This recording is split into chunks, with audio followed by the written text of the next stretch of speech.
So today we're going to look at Padre Pio's devotion to St. Michael the Archangel.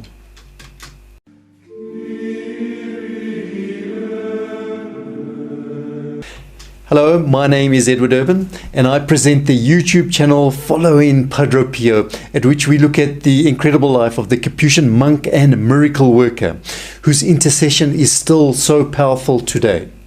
So if you or a family member or friend is in need of some help in intercession, then please follow this channel and you will be amazed at what Padre Pio can do for you. If you are new to our channel, then please do like, share and subscribe to our channel.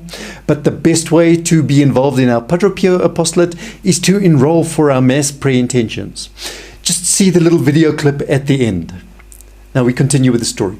To look at who is St. Michael the Archangel, we really need to start with the story of the fall of the angels.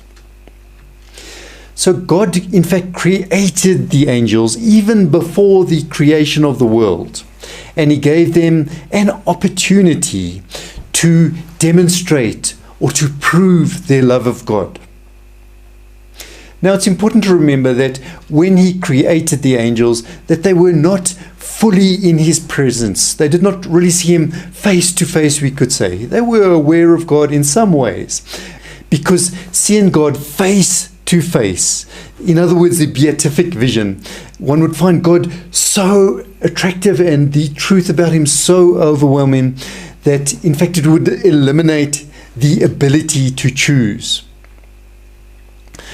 So we can only imagine how beautiful God is, the beatific vision, how it must be when we look at the lives of the saints.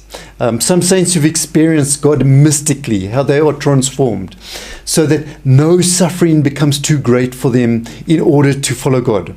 Or, for instance, looking at the apostles, after seeing and knowing our Lord and getting to know God quite well, they were practically all willing to receive martyrdom.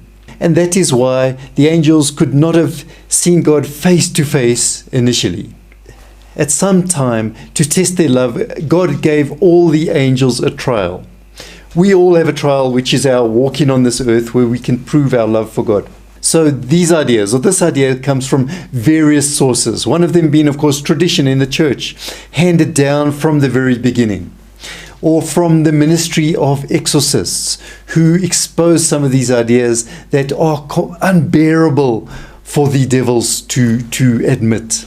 And some of these ideas, such as the incarnation of the divine word, that is when Jesus became man, that is one such idea. Or His crucifixion on the cross, when God died on the cross. That's unbearable for the devils to admit. Or the very exalted position that Our Lady holds among creation as the Mother of God. So admitting or seeing things like this drive the devils mad.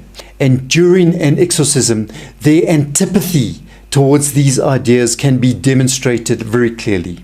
Now, it was against such ideas that Lucifer, who in fact was an angel full of glory and light, that he fell together with 1/3 of the angels. So where does this idea come from? Well, the account of the battle fought in heaven between the angels, between good and evil, is summarized, in fact, in the book of the Apocalypse by St. John the Evangelist. It's also known as the book of Revelation. And there it states, there was a battle in heaven, and Michael and his angels had to fight the dragon. The dragon and his angels fought, but they did not prevail. And there was no place in them for heaven anymore. So they were cast out of heaven. And it continues. Then the great dragon, the primitive serpent, called Demon and Satan, the seducer of the whole world, was expelled. He was precipitated or thrown down to the earth together with his angels. And that comes from Revelations 12, verse 7 to 9. Now, an exorcist priest, Jose Fortier, he explains that among the angels faithful to God, in the midst of all these struggles, there was one who stood out. And he says this angel was not a superior angel.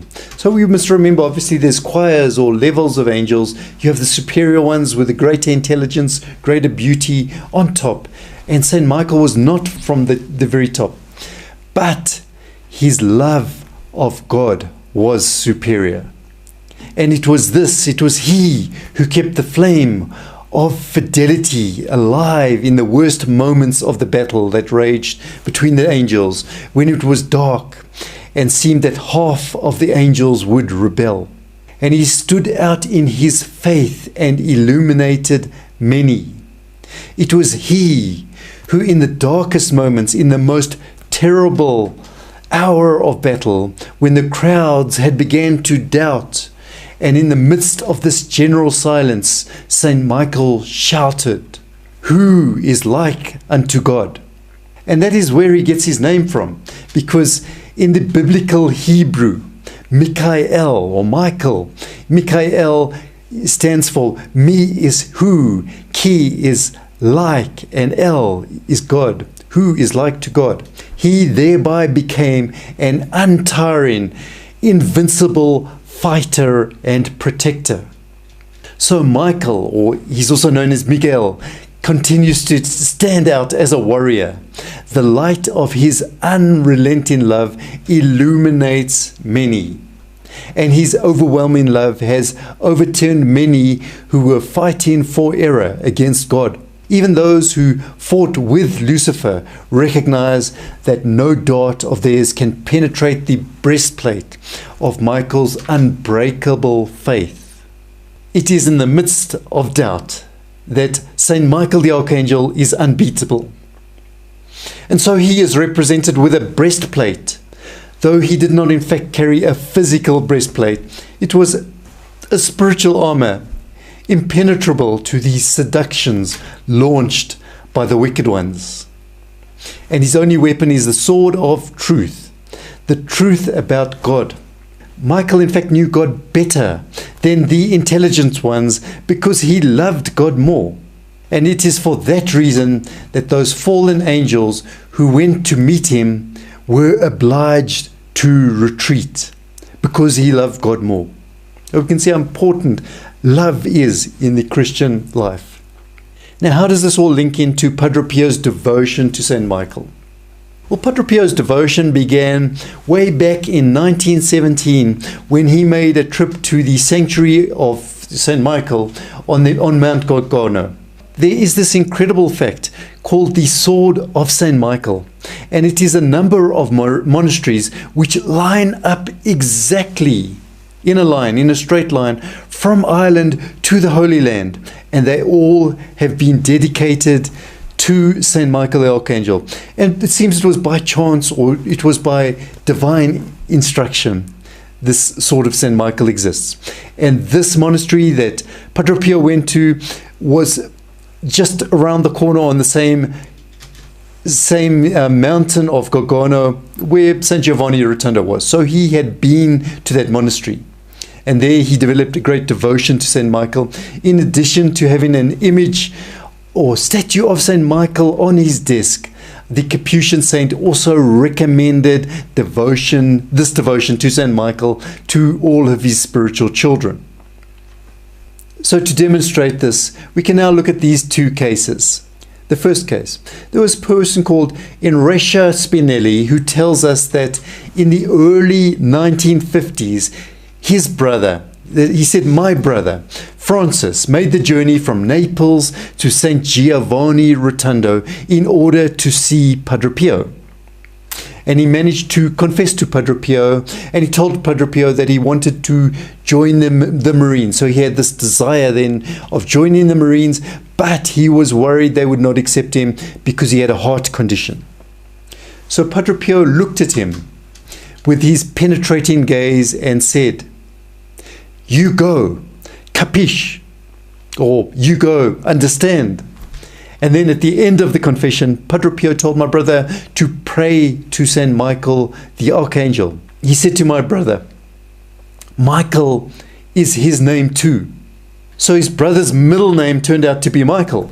and he was very surprised that Padre Pio knew his middle name. So as he left the confessional, he said to everyone, "I cannot believe it. He knew my name." And then he continues, "My brother enlisted for the Navy, and on the day of his medical exam, there were many people taking the exam. When they called my brother's name, he was told, 'Tu vai,' you go." So they told him exactly the same words that Padre Pio had used. Isn't that incredible? And evidently he looked so healthy that he was accepted even without a physical examination. And he says that his brother had a wonderful career in the Navy, working in the field of shortwave communications, and he traveled all over the world and was never bothered by his heart problems. My brother turned 82 in 2007, and he told me that as long as he lives, he can never forget the way that Padre Pio looked at him with those beautiful, piercing eyes that almost seemed to see into the future. The second account is by a Cleonice Morcoldi, who was a spiritual daughter of Padre Pio.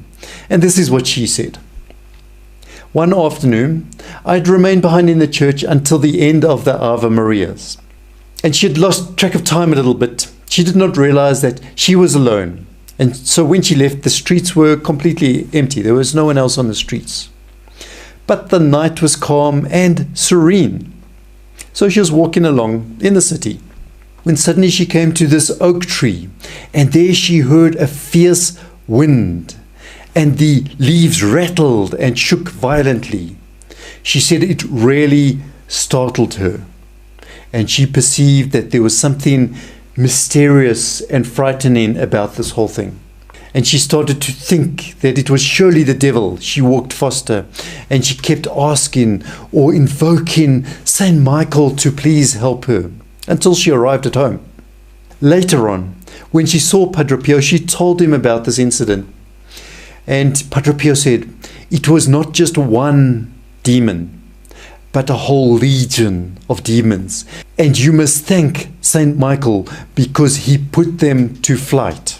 So now if Padre Pio advised his children that when they were in danger, they should invoke or call upon the help of St. Michael, then isn't that advice good for us too? And there are many prayers to St. Michael. The top video here is our favorite video, and it is highly recommended. Directly below is the video recommended specially for you. And following right here will be how to enroll your Mass prayer intentions for Padre Pio's special Mass.